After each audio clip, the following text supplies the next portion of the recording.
Okay, so let's look at carbon and hydrogen. So here we've got carbon. It's orbital diagram, that's what those are called. And here we've got the hydrogen. So just looking at these atomic orbitals, we'd say, well, this half-filled orbital of carbon can overlap with a half-filled orbital on hydrogen. And so here we've got that one. And here's another half-filled orbital. We can imagine, well, another hydrogen. Right? Let's make that other hydrogen. So these guys are going to overlap, and these guys are going to overlap. Looks good, right? And so this is what we would predict to see, that we would have a 90-degree angle, and that our formula would be CH2. But that does not match up with reality.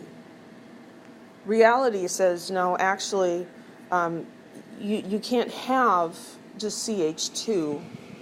With one carbon and hydrogens, you end up with CH4, and they are not 90-degree angles, they're 109.5. This is our observed reality.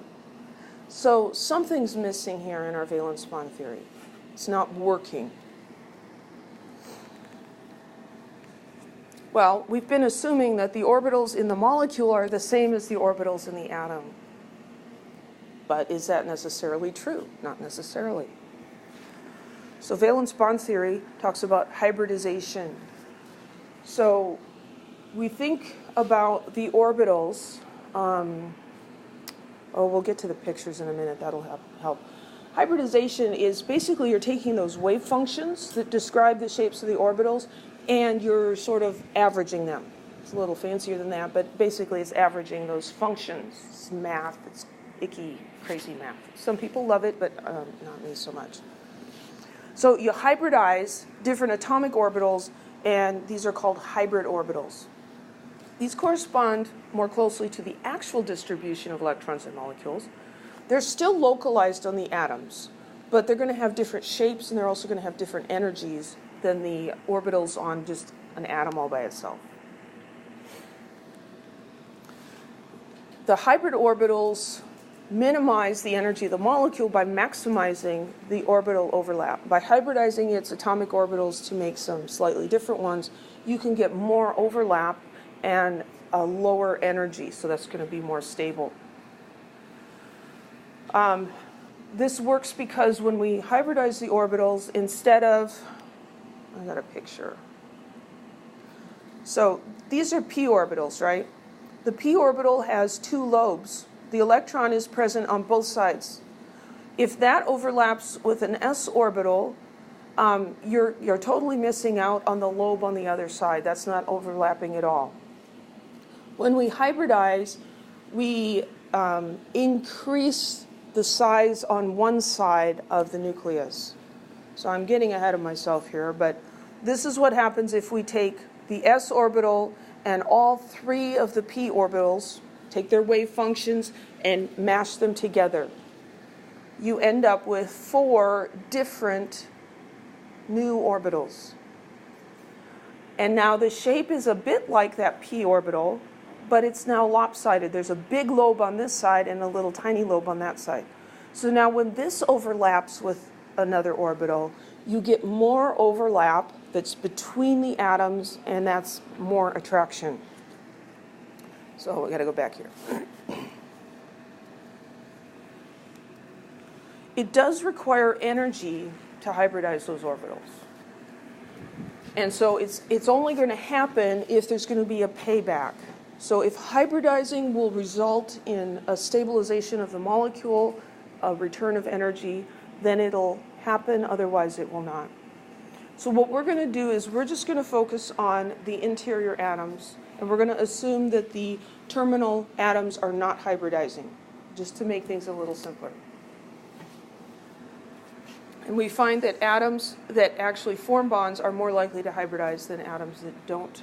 Atoms that form more bonds are more likely to hybridize than those that just form like a single bond. So that kind of helps us rationalize ignoring the terminal atoms. So some things to keep in mind. The number of standard orbitals that you're hybridizing is always going to equal the number of hybrid orbitals. So you could say this is the law of conservation of orbitals. If you take 4 orbitals and you average them, you're going to end up with 4 new orbitals. If you start with 2, you end up with 2. You can't create or destroy orbitals. You can just mash them together. The particular combination of those standard orbitals determines the shapes and the energies of the hybrid orbitals. And which kind of hybridization occurs is whichever one will give the lowest overall energy for the molecule. So that involves, again, some significant calculations that are beyond the scope of the class. So we're going to use VSEPR theory to predict the hybridization instead of doing crazy math. So the first one we're going to look at is called sp3 hybridization. And this sp3 means that we've got an s orbital and 3 p orbitals that we're putting together in the hybrid. So here we have standard atomic orbitals for carbon, the 2s and the 2p. There's going to be a pair of electrons in 2s and a single electron each in 2 of those 2p orbitals. When we hybridize these, we're going to come out with 4 equivalent or degenerate orbitals. They have the same energy. Here, the S1 was a little lower and the P was a little higher in energy. When we average these together, we get 4 degenerate orbitals. Now these 4 electrons are going to follow Hund's rule, and they're going to fill separately before they pair up. Right? Remember the quantum hotel? And I can kind of incorporate hybridization into the quantum hotel. So remember we talked about the 2s was the S room on the 2nd floor, and 2p is the P room on the 2nd floor, right, of the hotel. And the P room had 3 beds and the S room had 1 bed. When you hybridize, it's a little bit like remodeling the hotel. You're going to tear down the wall between those 2 rooms, and now you're going to have 1 big room with 4 beds. Okay? The energy, the amount of money to stay here is going to be between those 2. It's lower than the P, but higher than the S. So then they're going to take each their own bed. So here's our orbital shapes. When we take these shapes and combine them together, we get these weird-looking shapes. This looks more like a turkey drumstick or something. So there's a large lobe on one side, a small lobe on the other. These are going to be arranged symmetrically in 3-dimensional space, so they're going to take on this tetrahedral shape. When we draw them all together, because it's like this isn't confusing enough, right? We're going to leave the little tiny part out because that's not that significant, and it makes that drawing much, much harder to look at. So it's there, but we're just going to ignore it for convenience. So these are the sp3 hybrid orbitals shown all together around the nucleus. Any questions? I like what they did with colors here. So this one's blue and this one's red. What do you get when you mix red and blue? Purple. So these are a combination of the red and the blue orbitals. I like that. So with the sp3 hybridized orbitals, now our orbital diagram for carbon shows 4 equivalent half-filled orbitals. Each of these half-filled orbitals can overlap with the half-filled orbital on a hydrogen atom. So remember, hydrogen has this guy like that. So we can overlap here, and then each of these can also overlap with a hydrogen. So here's our picture here. Carbon with its purple hybridized orbitals. Each of those is overlapping with the s orbital of a hydrogen atom. Lost my pointer again. This predicts tetrahedral geometry, a formula of CH4, and this agrees with our experimental observations. Any questions?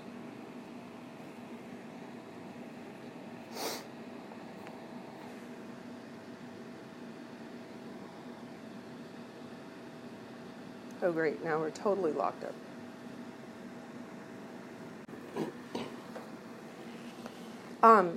We can also have lone pairs with hybridized orbitals. So here's an illustration of nitrogen. If we look at orbital diagrams for this, the nitrogen starts out, how many valence electrons does nitrogen have? 5, right?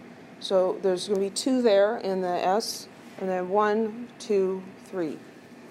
If we do sp3 hybridization here, we're going to get 4 degenerate orbitals, and we're going to put the 5 electrons in there. So these are the sp3. We took these guys and mashed them together. 1, 2, 3, 4, 5. So this is the orbital diagram for the sp3 hybridization of nitrogen. We've got one of these hybrid orbitals that has a lone pair. That's this guy up here. The other 3 are half-filled. This one, and this one. They can each overlap with the half-filled s orbital on a hydrogen and form a bond. That make sense? When you have a lone pair, it affects the degree of hybridization. So it's not hybridizing 100%. And so the result of that is that these bonds are not 109.5. They're going to be a little, the angles, they're going to be a little closer to 90 degrees, which is the unhybridized angles of the p orbitals.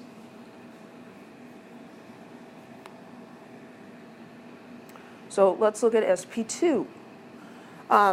You don't have to hybridize all of these together. You could just take the S and 2 of the P's. So in the hotel, this would be like, okay, you took the wall down, and so you're including 2 of the beds from the P room, but now you've put up a new wall, and so now there's this other room with just the P, 1 P bed in it. Makes a P bed, that's like somebody wetting the bed, right? Sorry. So we're just going to hybridize these 3. 3 hybrid orbitals being hybridized gives us 3 new orbitals. What happens to this p orbital? Nothing. It just sits there. So we call these sp2 because it's an s and 2 p's. Okay, we're not trying to be confusing here. What would this look like? So here you've got the s orbital and 2 of the p orbitals, and you're going to hybridize those, mash them together. You're going to get similar shapes, the turkey drumstick kind of deal, but now these are going to be spread out in 3-dimensional space in a plane, and that's that trigonal planar geometry that we talked about earlier. Where is that unhybridized p orbital? It's perpendicular to these guys, because these guys are going to be in the plane described by the x, well, yeah, by the x and the y, and so the other one is just sticking up in the middle. So let's look at H2CO. This has sp2 hybrid orbitals, and I'll tell you in a little while why we're going to say it has sp2 hybrid orbitals. For now, I'm just going to say it does because it does. So here are the atomic orbitals for carbon.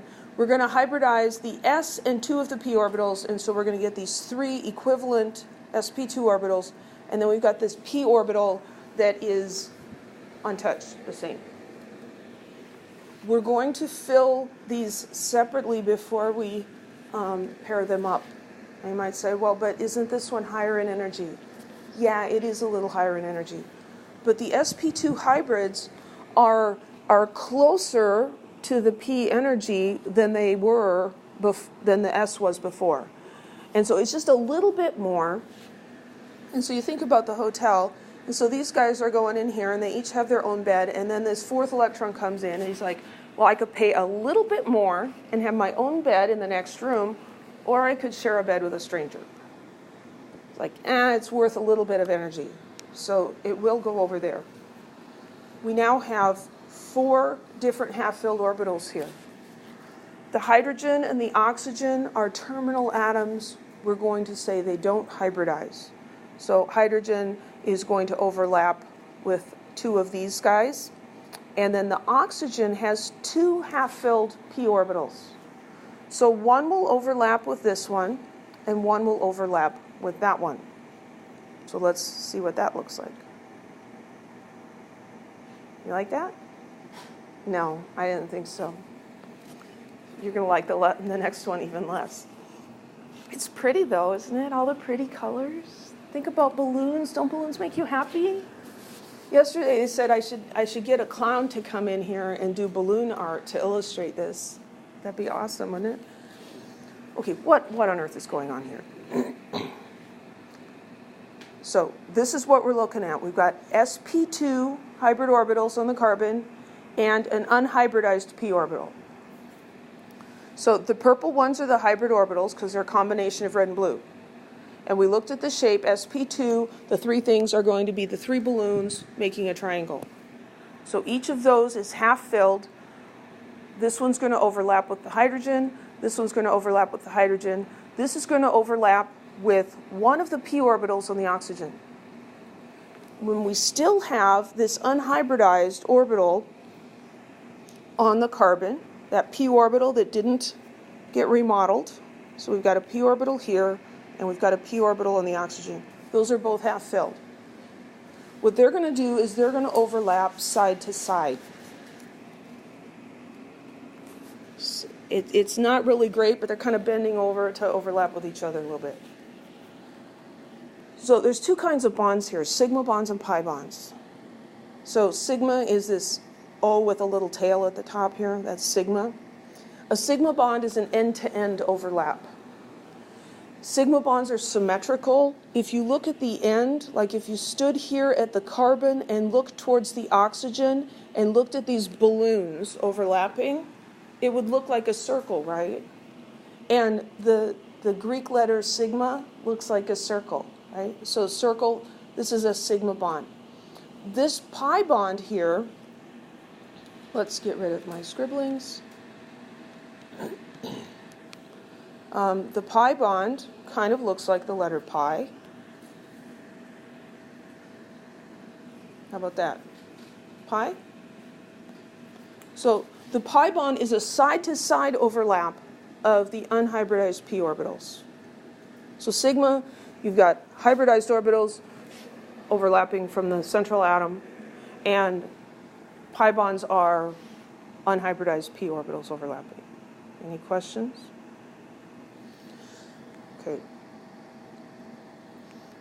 So what I've got here is one sigma bond and one pi bond. It looks like two pi bonds, doesn't it? Because there's this part at the top and there's a part at the bottom. But this is one p orbital.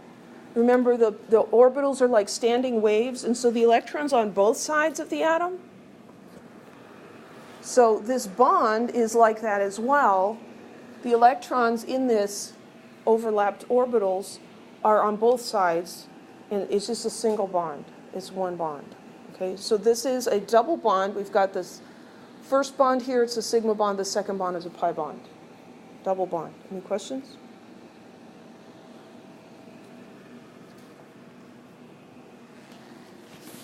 So the pi bond, you've got the side-to-side overlap. So here you've got p orbital and p orbital, each half filled. When they overlap side to side. You can also have an end-to-end overlap of unhybridized p orbitals, and that gives you a sigma bond. The sigma bond's symmetrical, it's round if you look down the axis. Yes?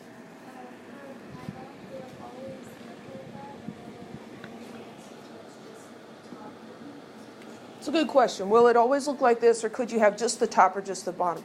It'll always look like this. It'll be top and bottom. Because in this orbital, that electron is on both sides, which seems impossible, but electrons are weird, right? They don't follow the regular rules. Or if you think of this as being a standing wave, like the string, right? So tip it on its side, and you think about the standing wave with the string. The string is, it's on both sides, and yet it's not, sort of a thing. So that's the same thing that we just sometimes have to be okay with. That doesn't quite make sense. Makes life easier if you don't have to understand everything completely. Because if Einstein didn't quite get it, what chance do we have? Any other questions?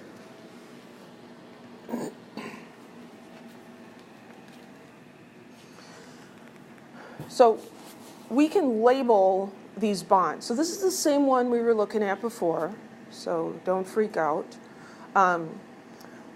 We can label these bonds, and the way we label them is we start out with the letter describing the type of bond. Is it an end-to-end overlap? That's sigma. Side-to-side is a pi bond. So this is a sigma bond, and it's between carbon and hydrogen, and then in parentheses we tell what kind of orbitals are overlapping. So on carbon, it's the sp2 hybrid orbital that's overlapping with an unhybridized s orbital. So we've got sigma CsP2-HS. It's like we're learning a new sort of code. This pi bond here is pi, and that's the overlap between a p orbital on the carbon and a p orbital on the oxygen. In the middle here, that's also a sigma bond, and that's the sp2 hybrid orbital on the carbon and an unhybridized p orbital on the oxygen. And this sort of labeling is what you're going to need to do on worksheet 10 that we're doing in lab today. So as we practice it, hopefully it'll become a little more clear. So valence bond theory gives us more insight into the character of these bonds than the Lewis model does. That double bond between carbon and oxygen is actually two different kinds of bonds. It's not just two of the same. Whenever we see a double bond in Lewis theory, it's always going to correspond to one sigma and one pi bond in valence bond theory. Those pi bonds, as you can kind of imagine, are going to be weaker than a sigma bond. Because if you think about the overlap, the end-to-end is going to be a much better overlap than the side-to-side. Right? So the pi bonds are weaker. And we observe that if you're breaking a double bond, the pi bond breaks first, and then the sigma bond. And it's possible to break the pi bond without breaking the sigma bond.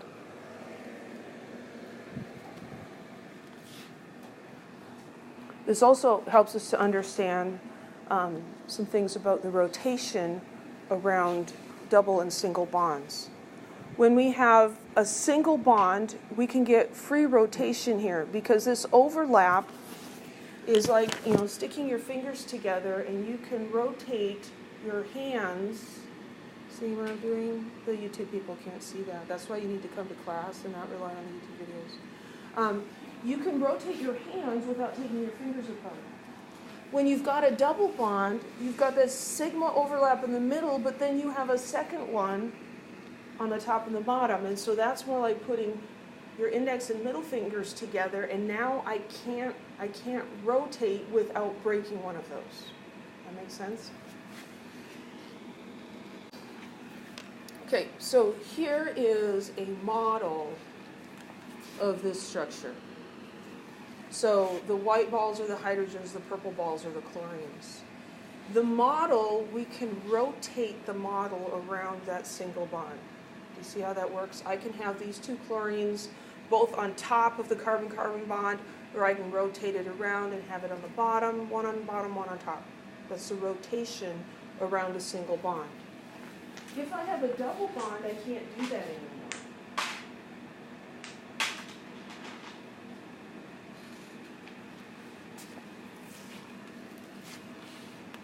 That's one of the things I love about these model kits. You can't rotate this either. So now I've got one chlorine on top and one on bottom. The double bond there doesn't look exactly like the one in valence bond theory, but I can't rotate this anymore. These are stuck on opposite sides. If I want to get both of them on the same side like they are in this one, I have to break the bonds. And pay attention to what I'm doing is what I also have to do. Good grief. Yeah, getting them on the same side. I had to break those bonds. I can't just rotate it. Valence bond theory explains why that is.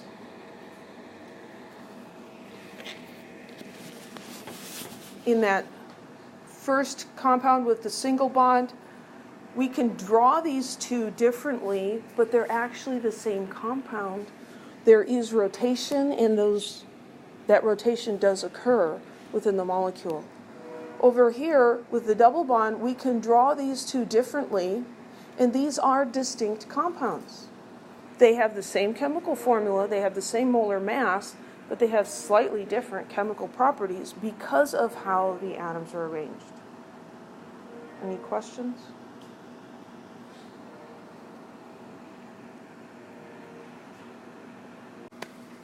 Okay, sp hybridization. So we can take the s and one of the p orbitals and hybridize them. We get two hybrid orbitals and two unhybridized orbitals. When this happens, you combine an s and just one of the p, you end up with two hybrid orbitals in a linear geometry. Again, we get the drumstick sort of shape, but now in opposite directions, and so it's just this linear geometry. So let's look at acetylene. It says draw the Lewis structure for acetylene. It's actually a little bit silly because it's so similar to the formula given right there. That's it right there. Acetylene has sp hybrid orbitals. I'll explain to you in a bit why, but for now it just does. So we've got the sp hybrid orbitals and we've got those two unhybridized orbitals. So each of these four orbitals can overlap with a half-filled orbital from something else. So we've got two hydrogens. I'll just draw the other one over here. Right? So this hydrogen can overlap with one of those. Oh, take that back. We have two carbons in the middle. So what we've got is the hydrogen overlapping with one of these, and this sp is going to overlap with a hybrid orbital on the other carbon. As with all of these hybridization schemes for carbon, we've seen that there's always four half-filled orbitals. Carbon does tend to form four bonds. In fact, almost always. There, you like that one? That one's worse, huh? It looks like some maybe cool inflatable raft or something to play on. I don't know. A turbine or something. Anyway. So what we've got here, here's a carbon. And the two purple orbitals are the sp hybrid orbitals. One to the left, one to the right. So this hybrid orbital overlaps with a hydrogen, forming a sigma bond. The other hybrid orbital overlaps with a hybrid orbital on the other carbon. And this carbon has a second hybrid orbital that overlaps with the hydrogen. So that's the carbon, hydrogen, carbon, carbon, hydrogen line. And then what about the other two? Each of these carbons has an unhybridized p orbital. Right? So we covered these. These are interacting with hydrogen and the other carbon, and then we've got these guys left over. Those are perpendicular to the purple orbitals. So there's one going up and down on each carbon. That can do a side-to-side overlap and make a pi bond. And then we have the third orbital here pointing in and out of the screen, and those can overlap side to side. So now we have three bonds. A sigma bond and two pi bonds. All three of those bonds are between the two carbon atoms. That's a triple bond. We observe that this molecule does, in fact, have a linear geometry. Vesper theory predicts that, and the valence bond theory also predicts that. Any questions?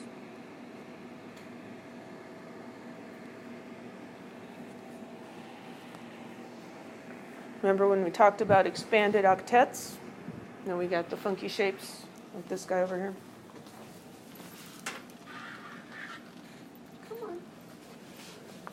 So we can get an octet, an octahedral like this by having 6 pairs or 6 bonds around the central atom. That works with elements in period 3 or greater.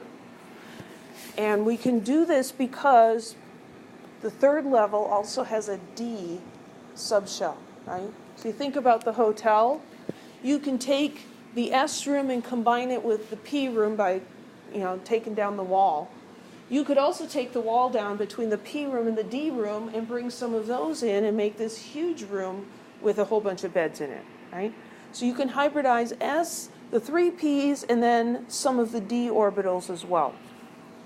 This works because the energies of those 3D orbitals are similar to the S and the P. So here's our standard atomic orbitals. Now we're going to take S and the 3p orbitals and one of the d orbitals. So we're going to call this sp3d because it's S and 3 p's and one of the d's. We don't write the ones because we're chemists and we don't like to write the number 1. We have 4 d orbitals that are left unhybridized. They just sit there. Nothing happened to them. So now we've got 5 equivalent degenerate orbitals, and they're going to do the same thing that the balloons did and make a trigonal bipyramid shape. They're going to spread apart from each other. They'll be spread around in 3-dimensional space. Because we took symmetrical orbitals and we combined them together.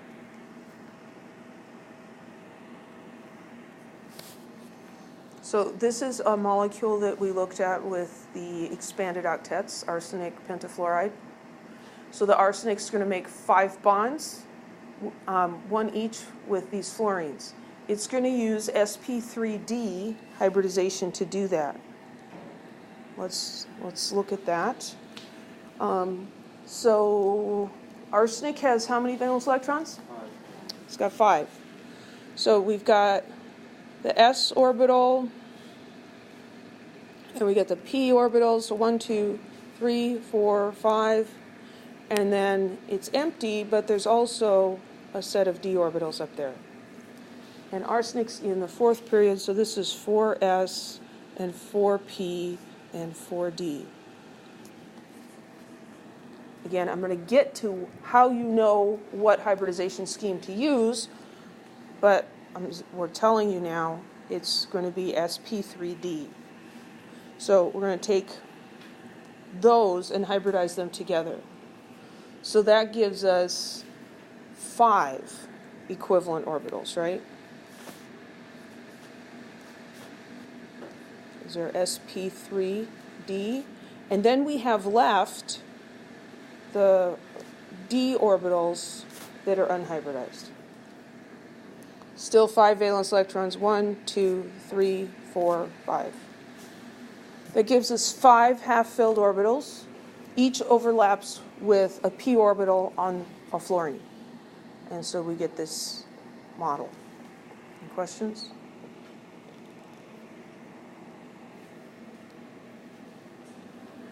You can also incorporate 2 of the d orbitals.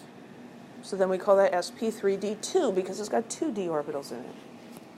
That's 6 degenerate orbitals, and 6 things spread equally in 3-dimensional space gives us this octahedral shape.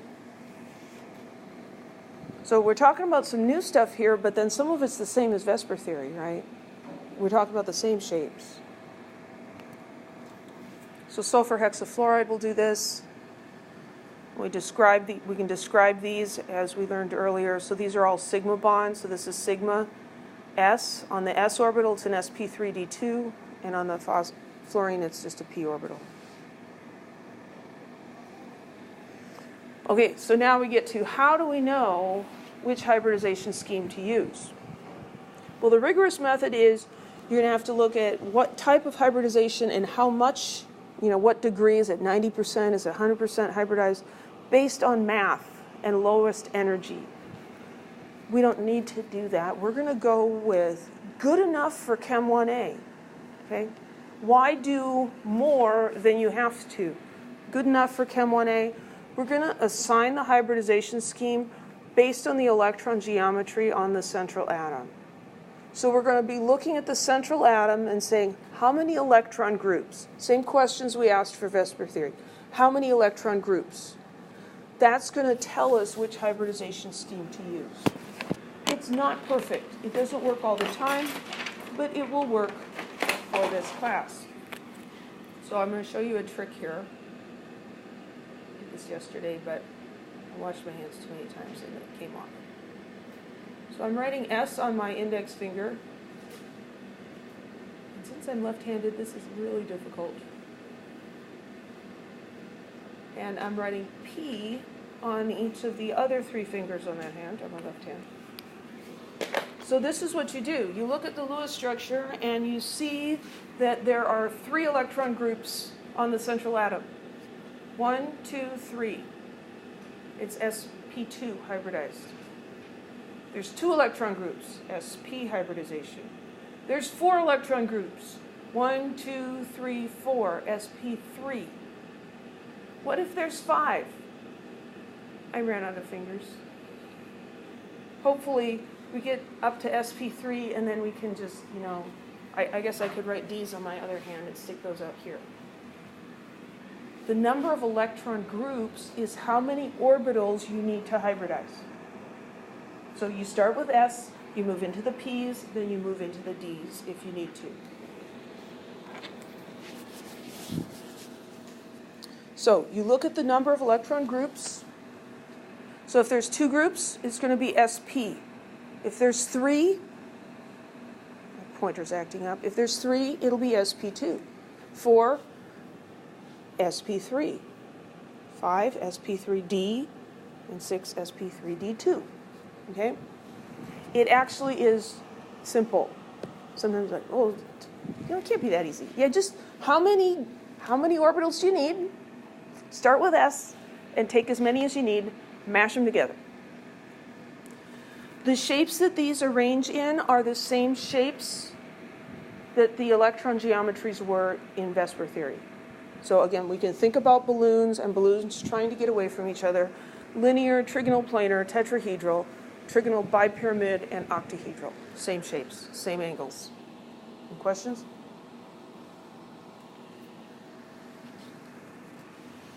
So, writing hybridization and bonding schemes. You got to start with the Lewis structure. Use Vesper theory to predict the electron geometry. Really what you're doing is you're looking at the number of electron groups. Remember that a lone pair is a group, a single bond is one group, a double bond is one group, a triple bond is one group, a single electron would be one group. Then you're going to select the correct hybridization. Really, you're just looking at number of electron groups. Use your fingers if you want to. You can even write on your fingers for an exam. I'm fine with that.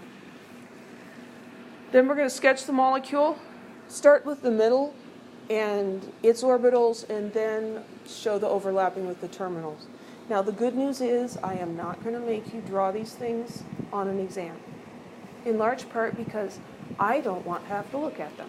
Right? How do I decide if this crazy drawing is good enough and that one isn't? That's too much thinking for me. But you are going to need to draw them and at least be able to get a mental picture of what's going on. The book has these beautiful illustrations with all the colors and everything. If you use your imagination, you can do that in your head. And that's a really great skill to have, even if you can't put it down on paper.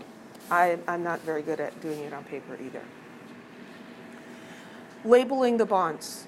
You need to be able to label the bonds correctly with the sigma pi notation. And that may be on an exam. I may give you a molecule and ask you what kind of bonds are those. Okay, so that's something you do need to be able to do. Okay, so let's write a hybridization and bonding scheme for xenon tetrafluoride. We have to start with the Lewis structure. Because if we just look at the formula, we're not going to see if there's any lone pairs involved, and lone pairs are pretty important. So xenon, let's put the fluorines around it, because that's probably what's going to happen. I did this one wrong yesterday, so hopefully I'm going to do it correctly. We caught the mistake, but it got ugly for a while. How many valence electrons are involved here? Total. Yeah, so we got to think about this, right? There are 7 valence electrons for each of the fluorines. There's 4 of those, so that's 28, right? And 8 for the hydrogen. That's not a hydrogen. Where did that come from? 8 for the xenon. Right? So add 8, and that's 36. Somehow I did that. I got 32 yesterday. That didn't work out so well. Okay, so let's put those things around. We got 2, 4, 6, 8, 10, 12, 14, 16, 18, 20, 22, 24, 26, 28, 30, 32. What do we do now? We have 2 more pairs. Where do we put them? Central atom. Xenon's a big boy. He can handle it. Put the 2 lone pairs. What I ended up yesterday, it was actually 34. I only had the 1 lone pair. That messed everything up. Okay, so Lewis structure. That's old stuff. To do the hybridization, we're going to look at the central atom and say, how many electron groups on the central atom?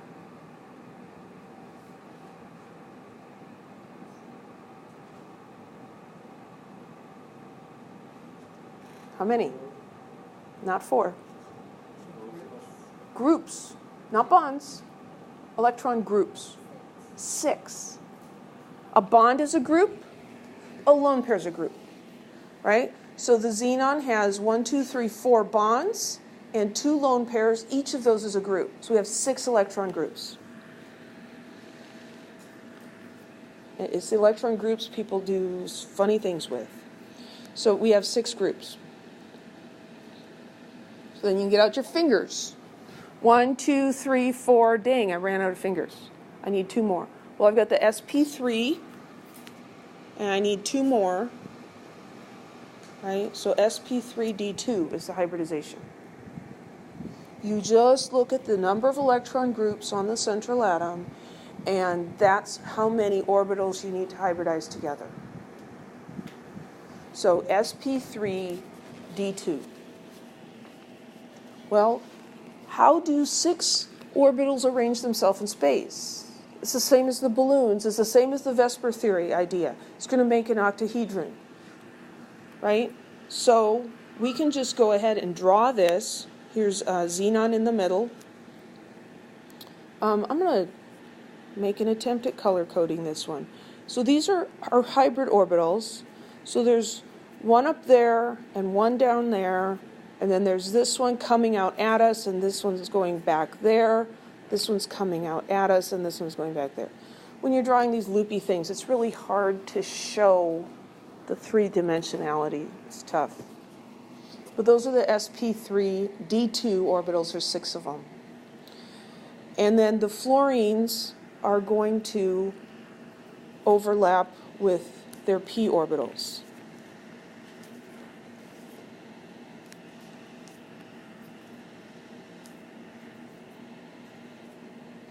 So the p orbitals, the book uses red, and so we've got a p orbital with each fluorine overlapping.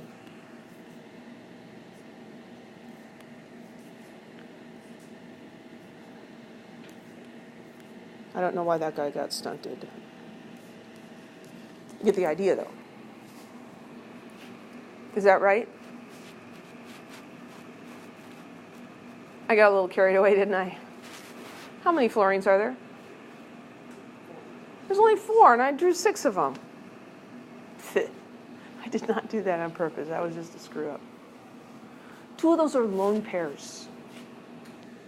Well, I'm going to make this one a lone pair because that one is kind of just in the way of everything else. So make that one go away. It would still carry the same structure, right? It would still have the same shape, yeah. So I'm going to make that one a lone pair. So just put the 2 arrows in there. Now, if this is a lone pair, where's the second lone pair going to be? It's going to be as far away from the first lone pair. It needs space, so it's going to be down here. And again, that's the same as in Vesper theory. It's not a coincidence.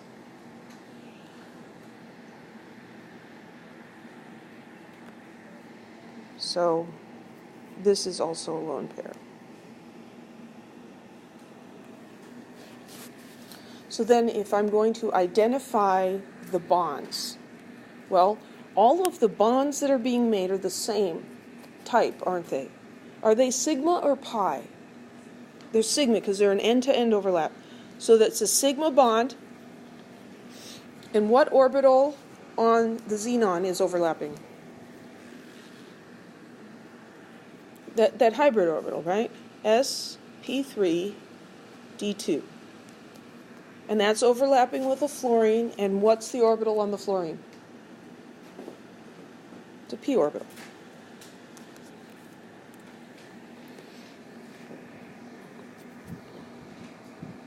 So all of those bonds are the same. If we look at how the orbitals are hybridizing, let's do that real quick. I'll do that in a different color, maybe blue. So xenon has 8 valence electrons, right? 1, 2, 3, 4, 5, 6, 7, 8. And then it has an unfilled 1, 2, 3 D subshell as well. So when we do this sp3 d2 hybridization, we're going to include 2 of those d orbitals. So that's going to give us 6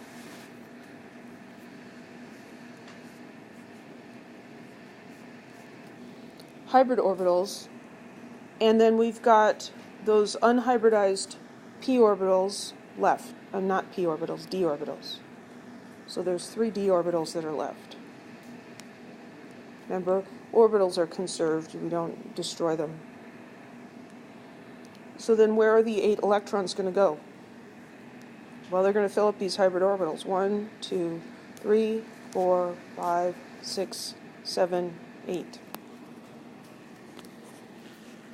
This is the sp3 d2.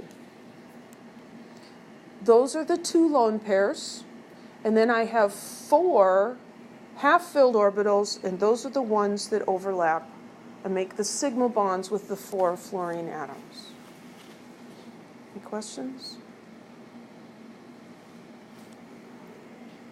Yeah. How did we know that it was D2? Okay, good question. We looked at the number of electron groups in the central atom. 4 bonds and 2 lone pairs, 6. So we have 1, 2, 3, 4, and then 2 more fingers for the D. So we need 6.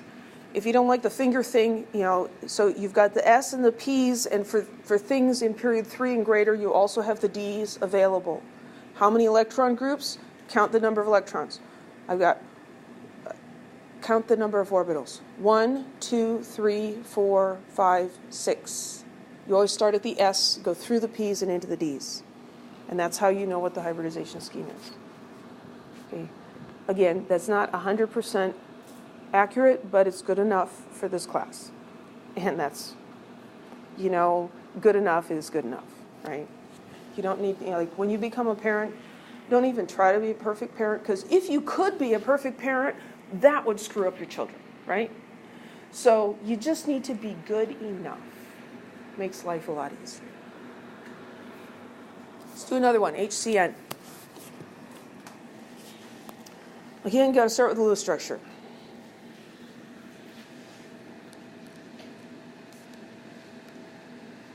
This is not about how to draw the Lewis structure, so I'm just going to do this. That's the Lewis structure for hydrogen cyanide. To figure out the hybridization, we look at the central atom. There's carbon.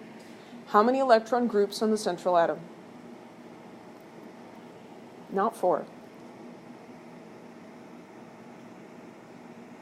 2. A triple bond is 1 group. Oh, yeah. That's the hardest thing. A double bond is 1 group. A triple bond is 1 group. A single bond is 1 group. Yeah. And this triple bond is 1 group because the triple bond, like when we were thinking about the electron groups getting away from each other, the triple bond is between the carbon and the nitrogen. That triple bond cannot get away from itself.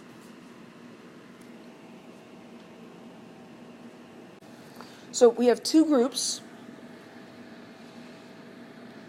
Two groups. So what's our hybridization scheme? SP. So it's SP, hybridization. So this time I'm going to do the orbital diagram business first. So carbon has S and P and is 1, 2, 3, 4. 4 valence electrons. Should I draw the D boxes for carbon? No. Carbon's in group 2. Period 2. Carbon doesn't have 2D orbitals available. If it was going to expand, it would have to expand into the third level, and that's too much of a jump. It's not going to happen. So these are the atomic orbitals for carbon. It's P, and this is S. We're going to do SP hybridization. So we're going to take the S and just one of the P's, because we had 2 electron groups. So then we get our SP hybrid orbitals, and then we have those P orbitals left. So those are unhybridized P orbitals. So we've got 4 electrons, and so we're going to stick them in there like this. 1, 2, 3, 4. We have 4 half-filled orbitals. Each of those is going to overlap with something else.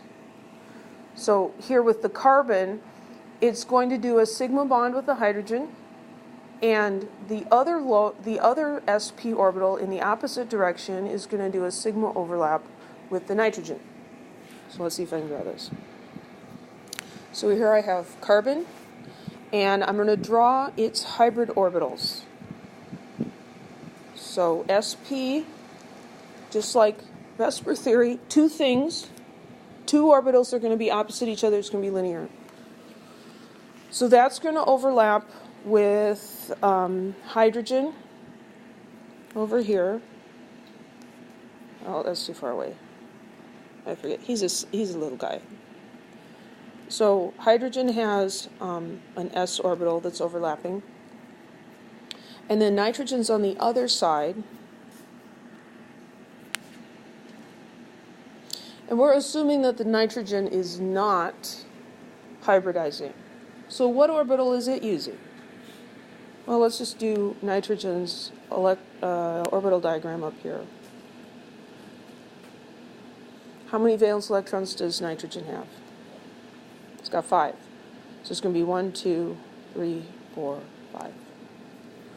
So that s orbital is full. That's not going to overlap with anything. That's going to be our lone pair. And it's got 3 p orbitals that it can overlap.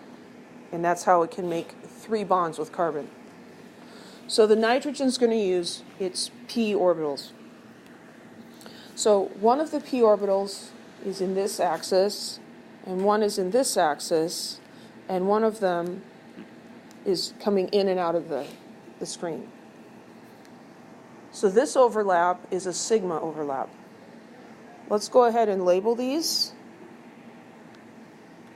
So this bond here, end-to-end overlap, it's a sigma bond. On carbon, what orbital is it using? It's using its hybrid orbital, right? The sp.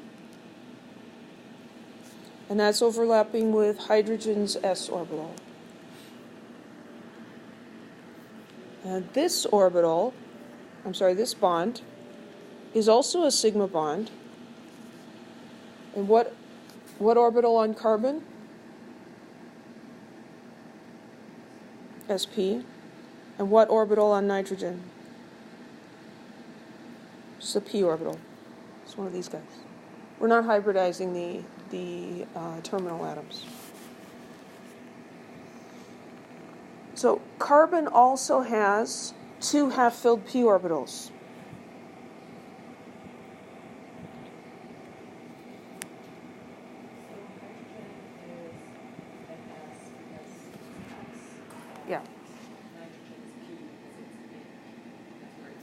Yeah, when you look at the orbital diagram, the half-filled electrons, the half-filled orbitals are p orbitals for nitrogen.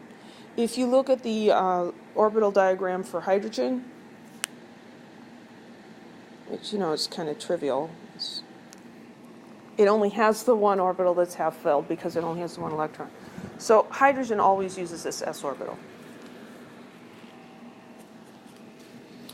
So also on the carbon, we have two half-filled p orbitals. I'm going to go ahead and put, this one has an electron in it, and this one has an electron in it. And on the nitrogen, we also have two half-filled orbitals. These can't overlap side to side, but end to end, but they can overlap side to side. So there's one pi bond, and then there's another one back here.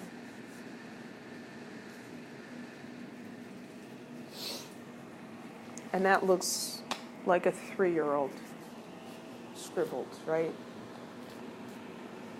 But I look at it, and it makes sense to me, and that's good enough. So if your scribblings make sense to you, that's good enough. So how do we label those bonds? This bond, what is that? Sigma or pi? It's a pi bond. It's a side-to-side overlap. And it's between carbon and nitrogen, right? And what orbital on the carbon is overlapping here?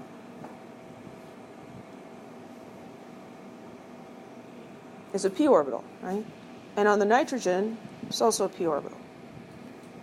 So we've got a pi bond there between two p orbitals, and we have a second pi bond here between two p orbitals.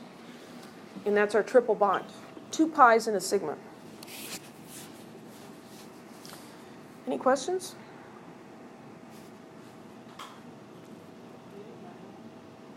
I think we do have another one, yeah.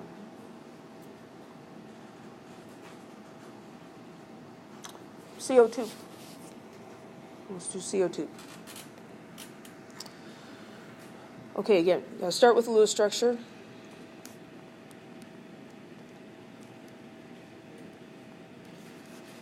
And if you're rusty or didn't quite grasp Lewis theory, work on that. Okay, so how many electron groups on the central atom? 2, right? Because this double bond can't get away from itself, right? It's stuck together. So we have 1 group, 2 groups. So 2 groups. What's the hybridization? SP. So we have SP hybridization. So we can, does drawing those orbital diagrams help you? Yeah, good, because it should. So let's look at, carbon again. So, carbon's atomic orbitals, it's going to have 2 electrons in the S and 2 electrons in the P. But then when we hybridize, we're going to take an S and one of the p orbitals and make an sp, 2 sp hybrid orbitals, and then we're going to have 2 unhybridized p orbitals as well. And so now those 4 electrons are going to half fill those orbitals. Again, these unhybridized p orbitals are a little higher in energy than the sp, but it's just a smidge. And so those electrons going into the hotel, they're willing to pay. It's it's like $1 extra a day to have your own bed. Yeah, definitely, right? It's worth it. So the difference is small enough that the electrons will go over there instead of pairing up here. Okay. So I have 4 half-filled orbitals on the carbon. Well, what's going on with the oxygen? Let's do oxygen over here.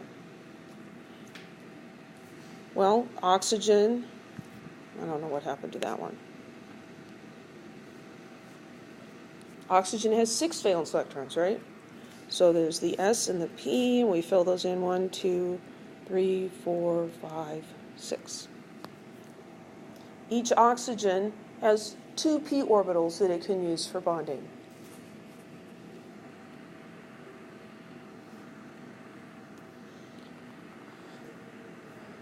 So one of these sp hybrid orbitals is going to overlap end to end with one of the p orbitals on oxygen. The other sp hybrid orbital is going to overlap with a p orbital on the other carbon. So let's start drawing this. So carbon in the middle, and there's an oxygen over here and an oxygen over here. So carbon has an sp orbital over there and an sp orbital over there. And what else does it have? Those are the sp orbitals. It also has p, right? Unhybridized p orbitals. So one's up and down and one's in and out. Each of those is going to have one electron.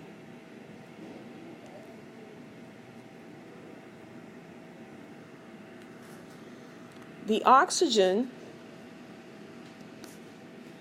has two p orbitals. These guys right here. We're not gonna draw those other ones because that would be too complicated. So it has an electron in that p orbital and an electron in this p orbital. So this p orbital does a sigma bond with the sp orbital on carbon, and the other p orbital is perpendicular to that, but it lines up with this half-filled p orbital on the carbon. So those are going to make a pi bond.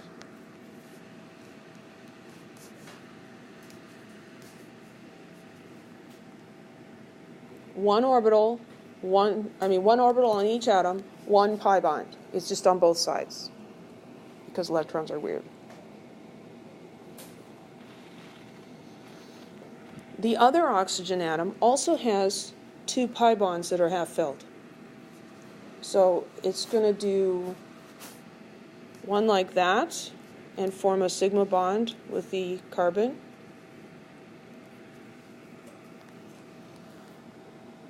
And then it's got a p orbital that has a lone pair in it and another p orbital. So, bless you. It has a p orbital that's going up and down, but that's not going to be able to bond with carbons because this one's already taken. So for this oxygen, it's the vertical one that's got that lone pair, and it's this in and out one that I'm going to make be the half-filled.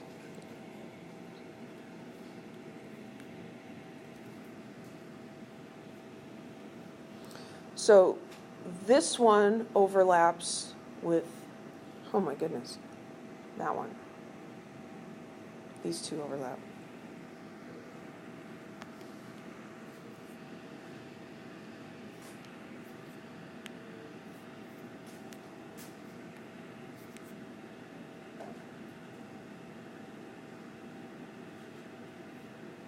Clean that up a little bit. Okay, so this is a pi bond between oxygen and carbon. This is another pi bond between oxygen and carbon. Those are at right angles to each other. They're perpendicular. Any questions? Yeah. The second electron, the p orbital for oxygen, Mm-hmm. also fall into the sp, right? He is the one arrow. This one? Yes. Yeah, this will overlap. That's a good question. This one will overlap with one of the p orbitals. So this is going to make the pi bond, and this is going to make the sigma bond. And this one are going to go to the other oxygen. Okay? Any other questions? We need to be able to label these. So we have a pi bond here and a pi bond there. They are they have the same description. So that pi bond is between carbon and oxygen. And what are the orbitals involved? What orbital is carbon using for the pi bond?